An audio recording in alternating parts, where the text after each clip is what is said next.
بسم اللہ الرحمن الرحیم۔ السلام علیکم۔ حضرت ابراہیم علیہ السلام کے زمانے میں ایک دوسری بستی میں اللہ پاک نے حضرت لوط علیہ السلام کو اپنا پیغمبر بنا کر بھیجا۔ حضرت لوط علیہ السلام کی قوم کے لوگ بڑی بے شرمی کے کام کیا کرتے تھے، جیسے چوری، ڈاکہ، زنا وغیرہ۔ حضرت لوط علیہ السلام نے بار بار سمجھایا کہ تم ایسی بے شرمی کے کام کیوں کرتے ہو جو تم سے پہلے دنیا میں کسی نے نہیں کیے۔ تم عورتوں کو چھوڑ کر لڑکوں سے بے شرمی کی باتیں کرتے ہو۔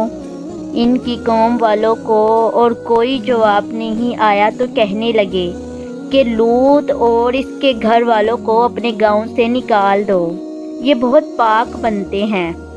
حضرت لوط علیہ السلام نے پھر سمجھایا کہ دیکھو، جو کچھ میں کہتا ہوں تمہاری ہی بھلائی کے لیے کہتا ہوں۔ میں تم سے یہ نہیں کہتا کہ جو کچھ میں تم کو نصیحت کرتا ہوں اس کے بدلے میں مجھ کو کوئی پیسہ یا مزدوری دو، بلکہ اس کا بدلہ تو مجھ کو اللہ تعالیٰ دیں گے۔ حضرت لوط علیہ السلام کی نصیحت کا ان پر کوئی اثر نہ ہوا اور کہنے لگے کہ جس عذاب سے تو ہم کو ڈراتا ہے، اگر تو سچا ہے تو ایک دن اس عذاب کو ہم پر لے آ۔ پھر کیا ہوا؟ آخر خدا کا غضب جوش میں آ گیا۔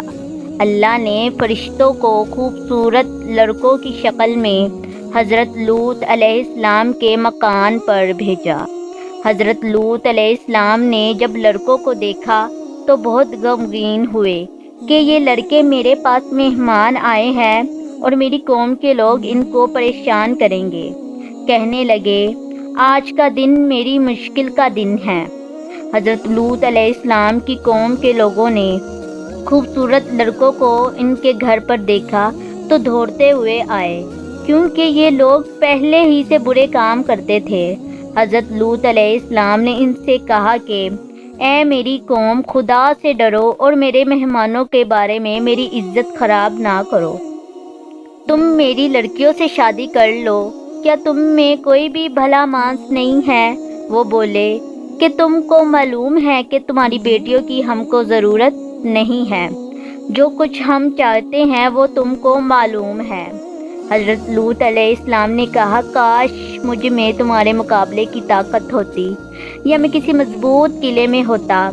فرشتے جو خوبصورت لڑکوں کی شکل میں آئے تھے، انہوں نے حضرت لوط علیہ السلام کو اتنا غمگین دیکھا تو کہا، اے لوط علیہ السلام، ہم تمہارے رب کی طرف سے بھیجے ہوئے فرشتے ہیں، یہ لوگ آپ تک ہرگز نہیں پہنچ سکتے۔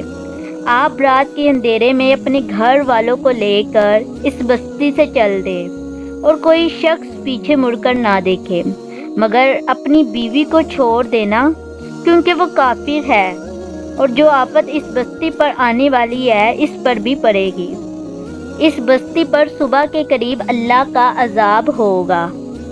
حضرت لوط علیہ السلام نے خدا کے حکم سے جب اپنی بیوی کو چھوڑ کر بقیہ اپنے گھر والوں کو لے کر رات کو اس بستی سے چل نکلے، صبح کے قریب اللہ میاں کا عذاب آیا اور اس بستی پر کنکر اور پتھروں کی بارش شروع ہوئی، اور پھر اس بستی کو اٹھا کر الٹا کر دیا اور اسے نیچے اوپر کر دیا، اور وہ بستی جس کے لوگ لڑکوں سے بے شرمی کی باتیں کرتے تھے، حضرت لوط علیہ السلام کے منع کرنے سے نہیں مانتے تھے، سب فنا ہو گئے۔